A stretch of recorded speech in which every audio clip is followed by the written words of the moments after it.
Yang menarik adalah ketika tulisan yang di atasnya adalah pelayanan kehilangan. Ini tentu tidak bisa dengan serta-merta kita judgement bahwa Pak Jokowi sedang melaporkan kehilangan ijazahnya ya. Karena kalau begitu, maka tentu perspektif publik langsung memberikan penilaian bahwa sedang membuat yang baru nih. Selamat datang di Ermo TV.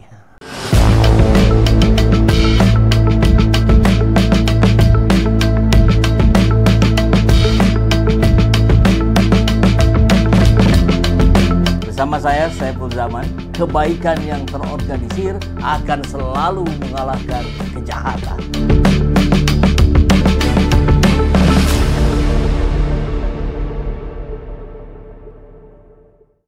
Ramai di berbagai media sosial hari ini postingan, foto maupun cuplikan capture dari video yang menunjukkan bahwa Pak Jokowi bersama kuasa hukumnya di Polda Metro Jaya tempo hari ada tayangan ketika berada di dalam ketika melaporkan.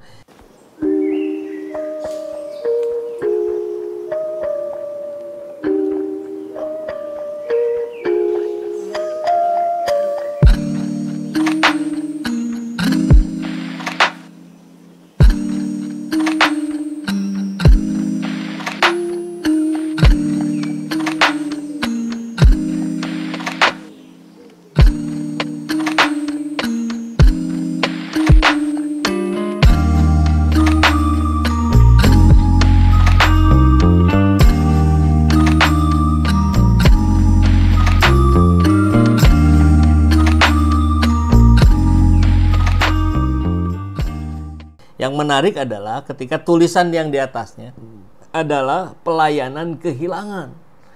Ini tentu tidak bisa dengan serta-merta kita judgement bahwa Pak Jokowi sedang melaporkan kehilangan ijazahnya ya.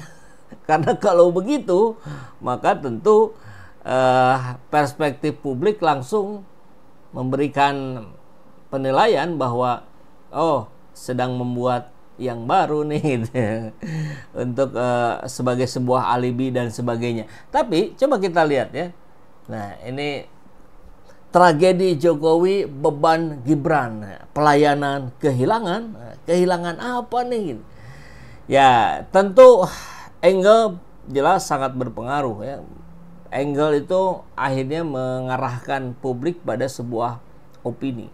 Tapi selalu dan selalu saja ini mungkin bisa disebut sebagai apa ya?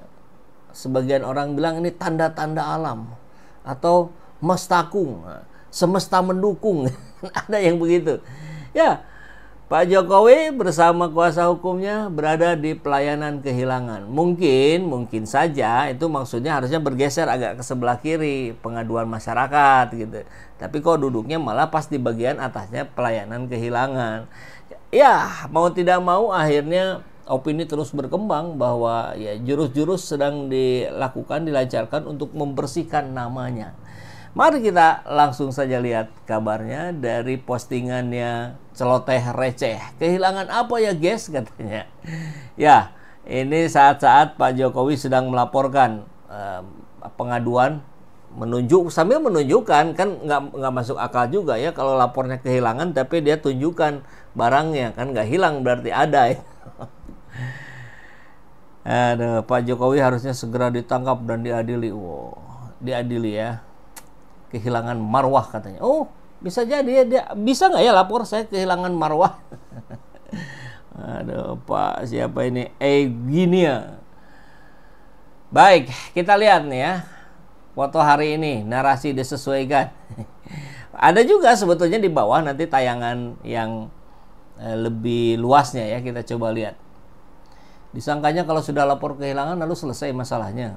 Nah, ini tampak secara utuhnya ya, dalam sebuah cuplikan video, cuplikan gambar SPKT, pelayanan masyarakat, pelayanan kehilangan. Nah, kalau dalam konteks Pak Jokowi sebagai masyarakat yang sedang melaporkan, maka Harusnya duduknya tuh di sebelah kiri. Mungkin kan logikanya begitu ya, karena tulisannya ya begitu gitu. Atau ini sebuah kalimat yang nyambung, pelayanan masyarakat, pelayanan kehilangan. Nah, kalau memang begitu, tulisannya harusnya rapat. Jadi akhirnya mau tidak mau ini membuat framing baru bahwa Pak Jokowi sedang melakukan cara-cara yang dilakukan dengan melaporkan kehilangan ijazahnya. Kan begitu ya. Mudah-mudahan sih ya apapun yang dilakukan tentu ini semua bermuara untuk terungkapnya kebenaran. Kan begitu.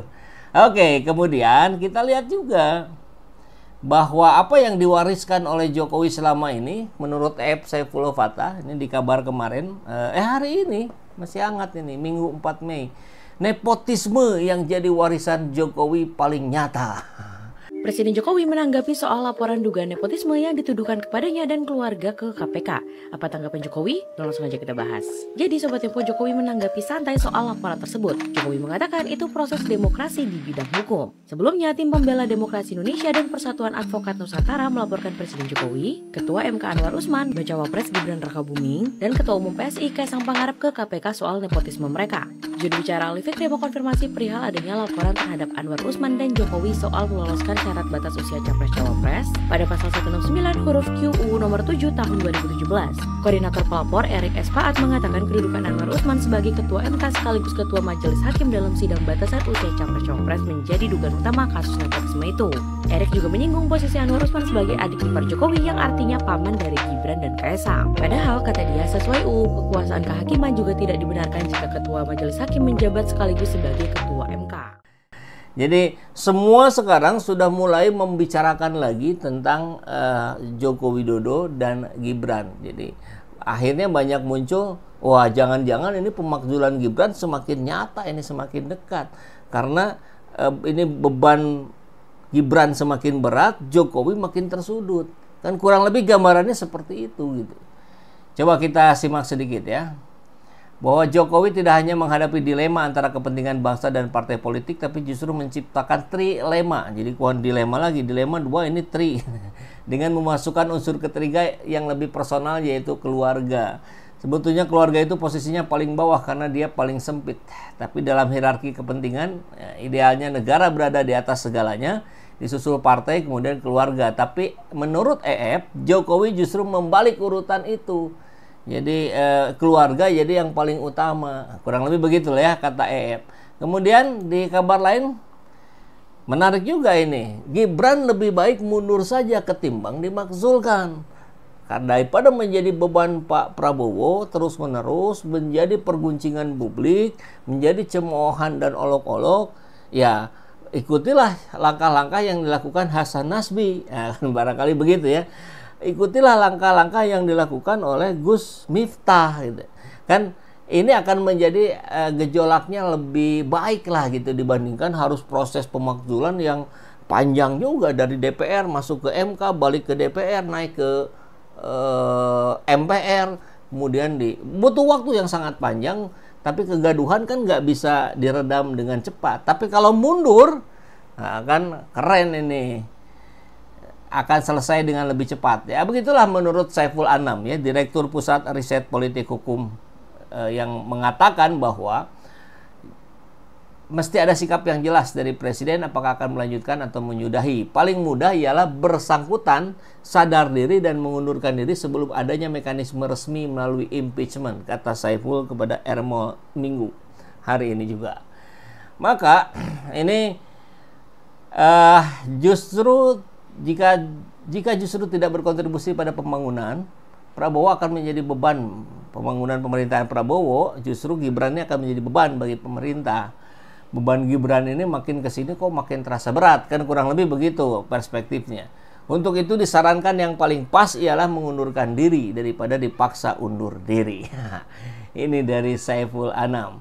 Kemudian tak kalah menariknya kabar ini, ketika putra Trisutrisno tidak jadi diganti oleh ex-ajudan Jokowi. Kita dengar kemarin mau dimutasi, ternyata direvisi, dibatalkan. Dan lagi-lagi perspektif publik melihat bahwa inilah langkah Prabowo yang sesungguhnya.